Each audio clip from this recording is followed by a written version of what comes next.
আসসালামু আলাইকুম প্রিয় দর্শক, আশা করছি সবাই অনেক ভালো আছেন।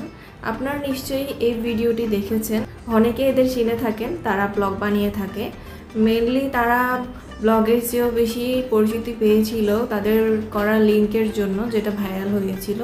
এরপর থেকে মোটামুটি কম বেশি মানুষ তাদের চিনে এবং অনেকেই তাদের পছন্দ করে না।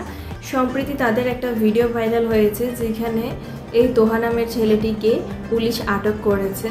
অনেকেই জানে না তাকে কেন আটক করা হয়েছে। আজকের এই ভিডিওতে আপনারা জানতে পারবেন তাকে কেন আটক করা হয়েছে।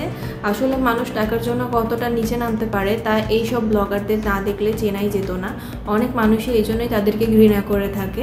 সামান্য কিছু টাকার জন্য তারা জঘন্য থেকে জঘন্য প্রোডাক্ট নিয়ে রিভিউ করে থাকে।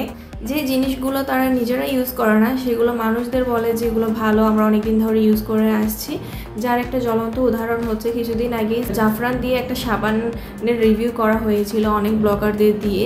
তবে ভোক্তা অধিদপ্তর যখন সেটা পরীক্ষা করেছে তখন দেখতে পেয়েছে অনেক নোংরা পরিবেশে এবং নিম্নমানের প্রোডাক্ট দিয়ে এগুলো তৈরি করা হয়। এ থেকে বোঝা যায় সামান্য কিছু টাকার জন্য কিছু ব্লগাররা আছে যারা খারাপ খারাপ প্রোডাক্টের ভালো রিভিউ দিয়ে থাকে এবং এতে করে যারা দর্শকরা আছে তাদের ভরসা করে সেই প্রোডাক্টগুলো কিনে তারা ক্ষতিগ্রস্ত হয়।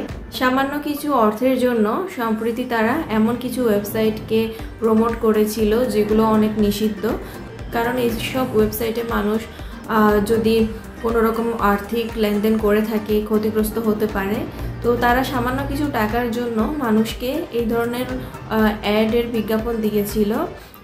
এগুলো যখন প্রশাসনের চোখে পড়েছে তারা গুরুত্বপূর্ণ পদক্ষেপ নিয়েছে এবং কিছুদিন আগে বললে চলবে না, আসলে কয়েক বছর আগে প্রত্যয় হিরণকেও কিন্তু এই ধরনের মামলা দেয়া হয়েছিল, যার জন্য অনেক বছর সে সাজা কেটেছে। করছি এই ধরনের ব্লগারদেরকে এভাবে যদি আইনের আওতায় আনা হয় তাহলে অনেকে শুধরে যাবে।